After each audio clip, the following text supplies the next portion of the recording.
Hi, everyone. I'm Pastor Alec, And I'm Eli.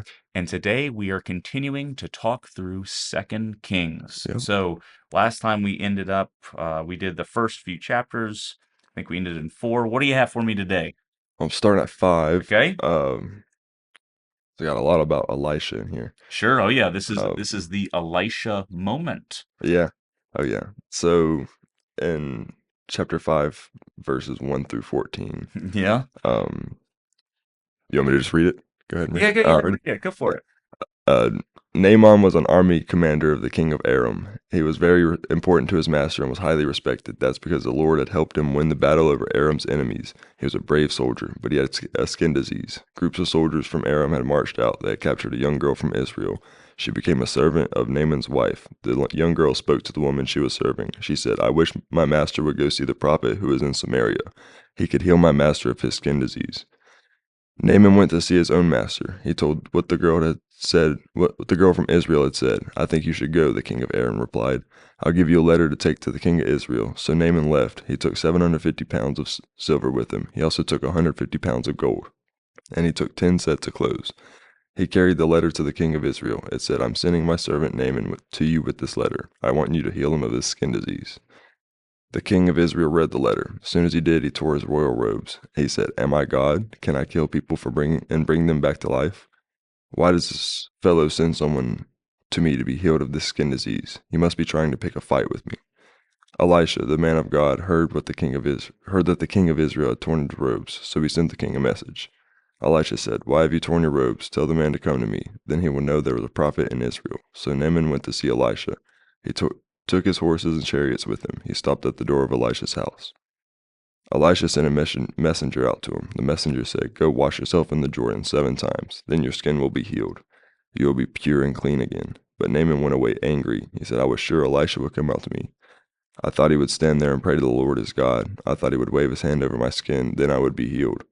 What about the Abana and Pharpar rivers of Damascus? Aren't they better than all the rivers of Israel? Couldn't I wash in the rivers of Damascus and be made pure and clean?" So he turned and went away. He was very angry. Um, so does this tie any significance with the Jordan and being washed in the Jordan or Yeah. Well, baptized almost? yeah. I mean, yes and no, Okay. right? Okay. Um, so yeah, there is this. I think that again, remember, John the Baptist comes baptizing in the Jordan, and he is described wearing the same kind of clothes as Elijah. Right. Elisha is the servant of Elijah who becomes a prophet in his own right, kind of the leader of the prophets of God, Right. right? Because they've got a whole school, which you see in chapter 6.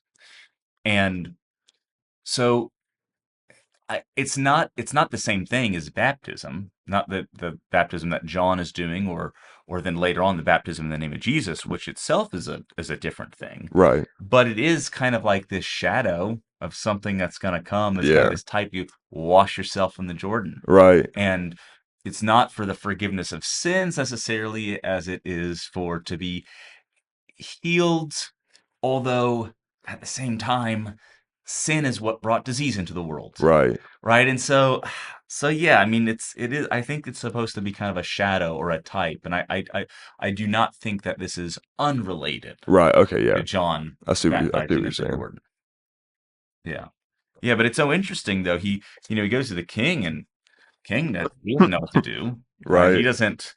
He even says it's interesting because he says he has that comment, "Am I like God? Can I bring people Right. back to life?" And it's like at this point, actually, what happened not long before this was that Elisha did bring someone back to life, Yeah. right? And Yeah. I not long remember. before that, Right. Elijah had brought someone back Right. to life, right?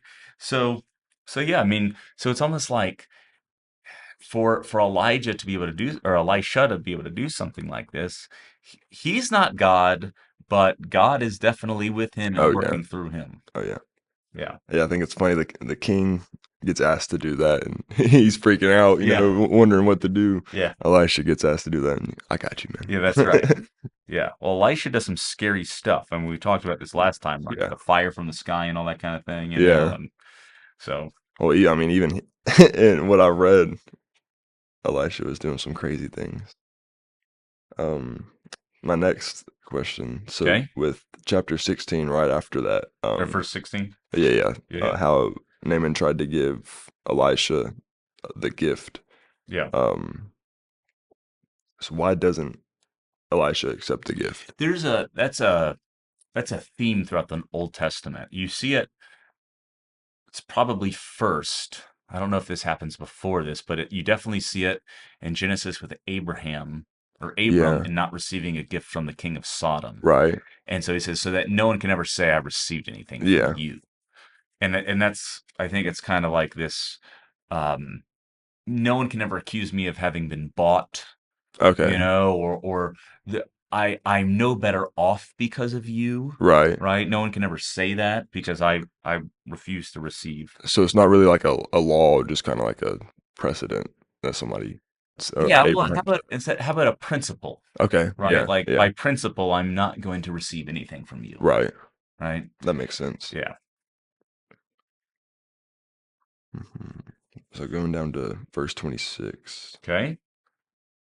Um, but Elisha said to him, "Oh, okay. Well, this is when Gehazi went back and chased after Naaman Yep. and went and got the gifts of silver and clothes. Yep. But Elisha said to him, Didn't my spirit go with you? I know that the man got down from his chariot to greet you. Is this the time for you to accept money or clothes? Is it the time to take olive groves, vineyards, flocks, or herds? Is it the time to accept male and female slaves? You and your children after you will have Naaman's skin disease forever." Then Gehazi left Elisha, and he had Naaman's skin disease. His skin had become as white as snow. Yeah. Um, why did Elisha do that for, like, in return for him taking the gift? Well, because he didn't want they're Just not supposed to receive the gift. right, okay. I mean, it says, Just kind of going against him. yeah, go Yeah. to verse 19, right? He refuses the gift. Hmm. And he says, and he said to him, Go in peace. But when Naaman had gone from him a short distance, Gehazi, the servant of Elisha, the man of God, said, See, my master has spared this Naaman the Syrian, and not accepting from his hand what he brought. As the Lord lives, I will run after him and get something from him.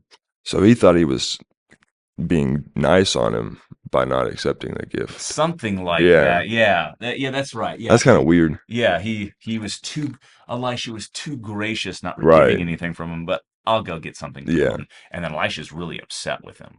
And yeah, it's like you can really get something Yeah, from him. right. Yeah. Yeah, that's right. Yeah, you want something here. You and your family for who knows how many generations have had the skin disease. Right. Great. Um, so I only have a few more because I mean, reading through 6 and 7 was, I mean, it was pretty straightforward on how it put It everything. was, I although think there are some interesting things to I highlight, like was, the whole axe head thing. okay, yeah, what does that represent actually? Because Well, that was kind of confusing. Well, it's just like, it's nothing. I mean, you say it's straightforward, and it is. Right, But it's also kind of bizarre. right. Okay, so I'll read. All right, so this is 6 verse 1. That and then the flaming army, this army of fire, which Yeah. so all right, so this is 6 verse 1. Now the sons of the prophets said to Elisha, See, the place where we dwell under your charge is too small for us. So this just in that first sentence there, right? The sons of the prophets. It's like a school of Okay, prophet. yeah, yeah. So, and, Yeah, and from Elisha was whenever the leader. what was it, like 50 of them that they were with? Is that Yeah. like the same people? Well, yeah. Before you had with the stew that he has to, Right. make it not Yeah. poisonous because the Yeah. guy with his, throws the bad ingredients in and so yeah. So they've got like this group of prophets to Yahweh, right? Okay. And Elisha is the leader, Right. and Elijah was the leader, right? And they say, look, we need more space. Let us go to the Jordan, and each of us get there a log, and let us make a place for us to dwell there. And he answered, Go. Then one of them said, Be pleased to go with your servants. And he answered, I will go. So he went with them, and when they came to the Jordan, they cut down trees. But as one was felling a log, his axe head fell into the water. And he cried out, Alas, my master, it was borrowed. So they're down there cutting down trees by the Jordan River to build this new place for them all to live. Right. And one of the guy's axe heads flies off the stick, right? And it goes into the Jordan River, and he goes, That wasn't even mine. I'm borrowing it from somebody. Okay. Then the man of God said, Where did it fall? And when he showed him the place, he cut off a stick and threw it in there and made the iron float. And he said, "Take it up." So he reached out his hand and he took it. And it's just like, all right, so this guy just makes iron float, Right. right? I mean, it's a straightforward thing, but it's also kind of bizarre. It's Right. like, well, to what end? I mean, it's almost like, what are you just doing magic tricks? It's not like I think of like the miracles of Jesus, and he's going around of Galilee, let's say, and he's healing people and declaring the kingdom of heaven is here, and all of these works, all these miraculous works that he's doing, they go hand in hand with the kingdom of God coming and the restoration of creation, Right. right? Just a glimpse of Yeah. what's going to be in the future, but at least it all kind of goes together. Here it's like, oh, my buddy lost his axe head that he borrowed from someone else. Let Yeah. me go throw a stick in the water and it'll come up. Right. And it's this kind of this weird, these weird oddball kind of Um, things he's doing. well, what is it, later in, I think, 7, when the king of Aram laid siege on Yeah. uh, Samaria, and the king, well, who was it? Hezekiah? No, that's the one who took over Ben-Hadad. Whoever the king of Israel was it Jehoram or Mm, Jehoram, let's who see. was in Samaria? Let's see. Well, keep talking. I think Keep it was in talking. 7. Anyways, he said he was going to cut Elisha's head off, and I was just waiting for him to bring out an axe, and the axe head just fall off or Yeah, something. right. Well, yeah. Yeah. Well, see, that's the kind of weird stuff we see. Right. It's like, all right, is a lot even with like Naaman. All right, Elisha, I'll heal him, Right. and it's like, okay, to what end? I mean, it's great that a man has been healed, Right. but like, is this a part of something bigger? And Right. or is Elisha just like some, I don't know, uh Unhinged. magician, Right. witch doctor, kind of like what's the deal? Right. And he just seems to be like this. He's just this prophet, just got the power of God, Right. and he wields it whenever he just decides to wield it. Oh, right, Yeah. Elijah's the same way, Yeah. right? So yeah, it's interesting. It's very interesting. The other prophets don't operate this way. Right. Not even Moses. We've talked about the different prophets and how, a few of them do these miraculous works where they like manipulate the creation, like Moses, and stick, holding a staff out and the Red Sea parting, Right. right? And it takes all night for it to part, right? And um or like the water from the rock or something. And even all of those things that Moses did, it's not like he just randomly decides to do them. God's Right. telling him to do these Yeah. things, right?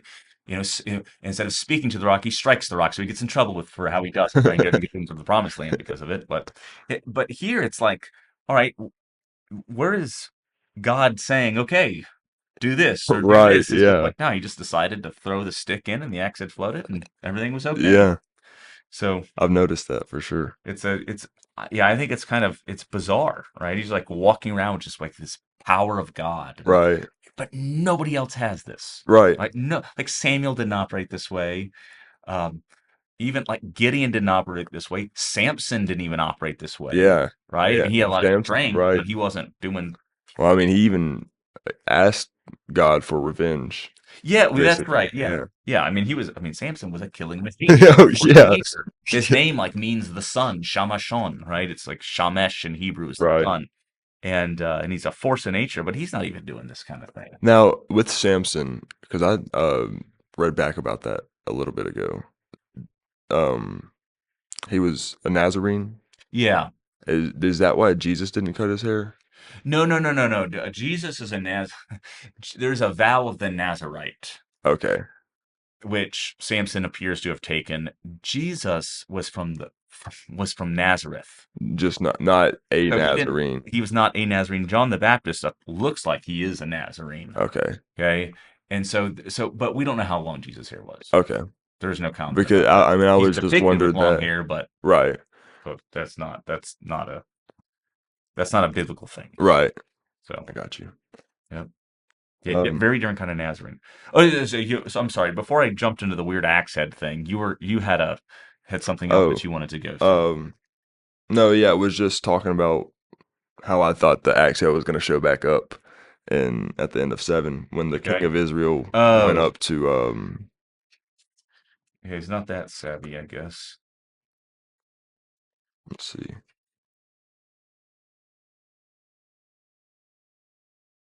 Oh, I guess it was at the end of 6 because Into 6. So, yeah, Elisha was sitting in his. Oh yeah, he said, "Today I'll cut the head of Shaphat's son Elisha off his shoulders. hmm If I don't, may God punish me greatly." That was the king of Israel. right. Yeah. If I don't, may God promise or punish me greatly. Right, Yeah. And it's like, all right, well, do you, you know, um, like, do you get it? Probably not, right? right. Do you get who Elisha actually is?